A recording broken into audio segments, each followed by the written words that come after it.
everyone. I've been playing through Front Mission 1, and there is a glitch I know of that I have not seen anyone else talk about on the internet. So, right now I'm in Chapter 3, about to go face Driscoll as well as, I believe, about 12 other Wanzers. Now, the way this mission works is you defeat all of the Wanzers and Driscoll retreats. Otherwise, Driscoll will basically wreck every single Wanzer until you do so. There's a way to glitch this out, and I'm going to be showing that off. First off, let's go to the shop. Listen to some of the best music in this game. And the entire soundtrack is pretty exceptional. If you haven't taken a listen or haven't listened to it in a while, now would be a good time. Okay, if we look at our current parts, this is one of the two different types of Wanzers we're going to really want to face Driscoll. The big thing is going to be the weapon in the right hand, the grenade launcher. Driscoll has incredibly high defense, so most of our weapons can only do 1 damage at a time. What we're going to be doing is we're going to be basically hitting him for 1 damage over between 250 and 1,000 times. Now this sounds like a lot, but I'll be doing a frame speed up as well as an auto fire to get through that portion, and it's not going to be part of the video. But let's go ahead and get started on the mission. And I'll bring the video up when we get there. Alright. Now we're going to go ahead and start the mission. Now, let's go ahead and move up here. We've got Driscoll over here with 740 HP. Driscoll is going to go ahead and stand around this area and slowly walk his way over through this parking lot, jump down this fence towards us, and then start destroying every unit we have unless we go ahead and kill all of these Wanzers. What we're actually going to do, so we're going to send the white and green units to intercept Driscoll, while the yellow and reds try to break apart all of these Wanzers and leave one just armless. That's going to keep Driscoll on the map, prevent him from retreating, and allow us to go ahead and take advantage of the situation. I'll go ahead and cut here and come back to the next main point of this glitch. Just a quick update on the status of the mission. Significant amount of the enemies are defeated. I basically am just cutting out all of the fluff for this. So these guys will be defeated. The main point is Driscoll is now in this position. He's going to be coming down towards this embankment to engage us. And we have a unit at 12 HP right here. This guy, he is basically just going to stay alive as a dummy so we can keep Driscoll from despawning. The big thing with this unit is when you're trying to do this, you're generally going to want one of the units over in this area to be the one without arms. The reason for that is this guy's going to try to get up this embankment because there used to be a supply truck there. Once he gets over to that location, he'll realize there's no supply truck and then go back to re-engage you. The problem with this is when he's trying to do that, he'll get stuck behind Driscoll and he will be in range of all of our attacks. In order to basically set and forget our auto fires on Driscoll, we need to make sure this guy is nowhere near Driscoll. So what we're going to do is we're going to take our group of able-bodied Wanzers and basically create a wall so he can't go up to the embarkment area. And that's also part of the strategy to prevent Driscoll from attacking us, but we'll get to that in just a moment. And now we've got Driscoll. He is currently trapped. He can move one space forward, but he cannot jump down. He can't jump down from this space either because there's a car in the way. So Driscoll, having 2 short weapons and no missiles, is effectively trapped up here. So what we need to do at this point is to clean up some of these enemies. We actually have 2 armless enemies at this point. That's really going to help our positioning in figuring out how we can put all of our long-range units in the best way so they're only able to target Driscoll without interfering with anything else. And as soon as we get that set up, I'll go ahead and switch back to the video. So now we've got our final setup in the mission. We actually have 3 basically zombie wanzers. And if you can see, all of our... let's actually move him out of here. I'll make sure no one accidentally attacks any of these people. So we go ahead and attack. Driscoll is the first person that comes up here.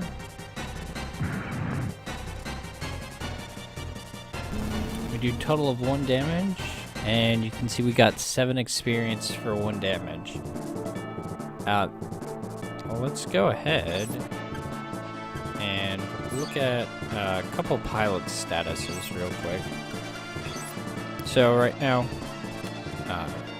take careful note of her long and possibly her short, depending on how lucky I get.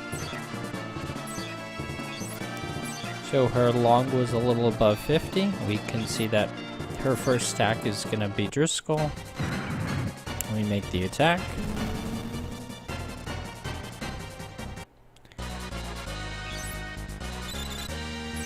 She's already leveling up. That's going to happen so many times.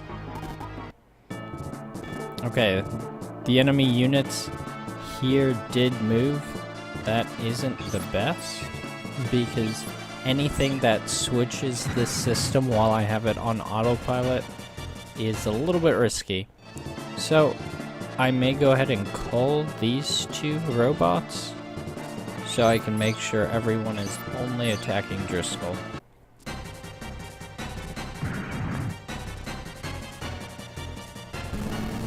But as you can see, all of the main 4 robots are going directly for Driscoll. And Driscoll is 100% unable to counterattack. And since he can't jump down, he can't destroy our robots. So, this mission is basically solved, as well as glitching out Driscoll in order to get a pretty substantial experience farm. We'll also receive a large quantity of money, and these 2 units just came back to their old position, so there's no worries here. We'll also receive about $7,000 just for defeating Driscoll. Anyway, I'm gonna go ahead and set up the mechanism. I'm touching the wrong robot here. I'm gonna go ahead and set up the autoplay. Let it run for about 5 minutes. And let me go ahead and show off one more character's stats beforehand. So we're gonna be looking at Yang's. It was a little above 500, and Cicadas. So about 6 minutes of ×9 speed, and we currently have our dreaded enemy. Hey, look, we got Guide 1 on Yang. It's actually kind of low, but we've got Driscoll at a total of 9 HP, disregarding his legs. So at this point, it's a pretty good time to go ahead and get rid of at least 2 of these looky-loos. Anyway, let's go ahead and also look at what our levels look like. Before, our units were somewhere around 450, maybe 600.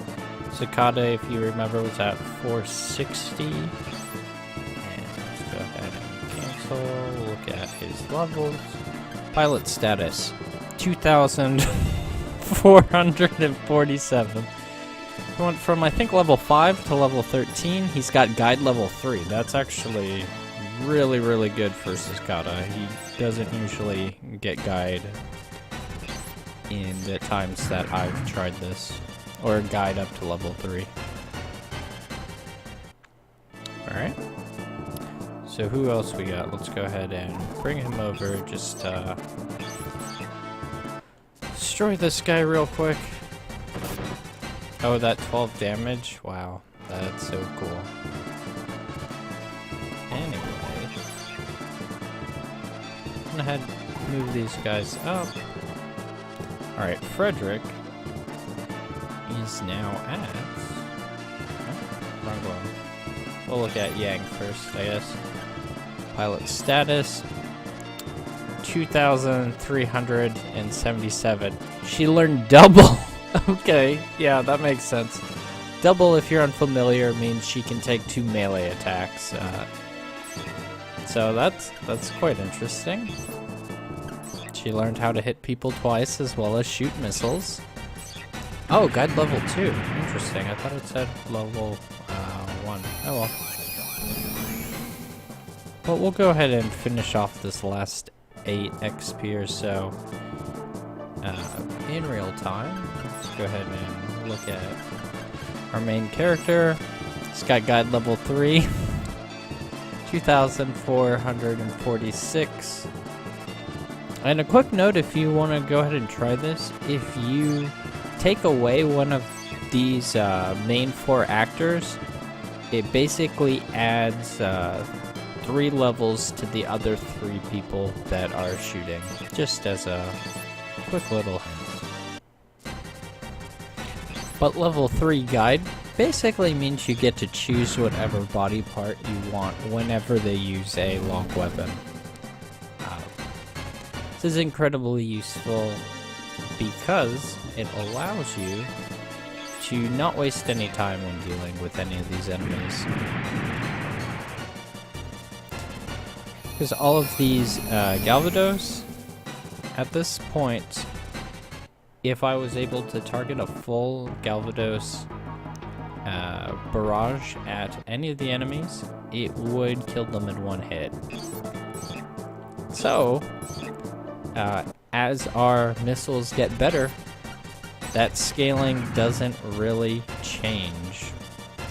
So it's going to continue just to one-shot enemies for all 4 of these 4 units, plus the fact that they're so over-leveled. They're more than double the levels of their counterpoints, plus they have the additional skills. It's really good. It's the one,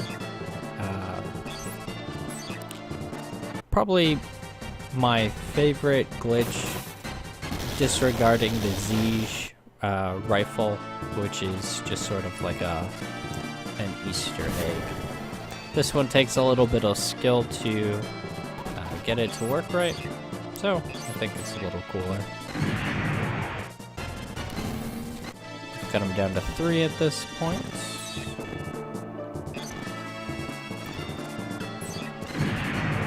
Hopefully we got him dead on this attack. Nope. Do not. Alright. Hey, we got more Galvados. Maybe it'll be this one. Guide level 2. See me through to the end of this mission. Yeah! Alright, check out that 1,000 XP bump. 1,000 XP bump. It's insane. Alright.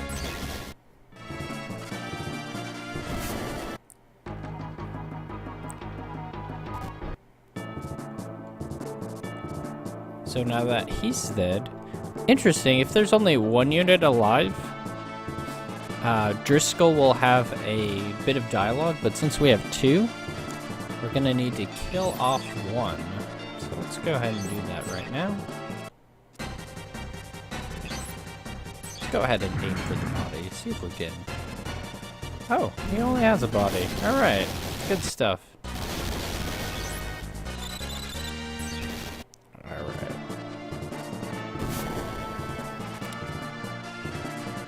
So, because the game 100% does not believe that Driscoll is dead, it actually triggers his dialogue when only one unit is left. It's kind of hilarious.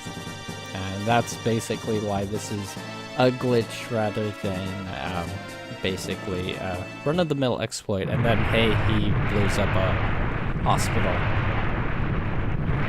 Anyway, that's about it for this little thing. But there is one really interesting thing I like about the dialogue for this translation real quick.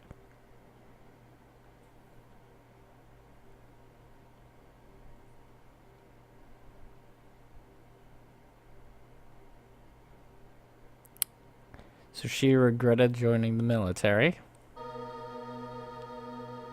And those were pretty awesome jets, by the way. Only time you see them.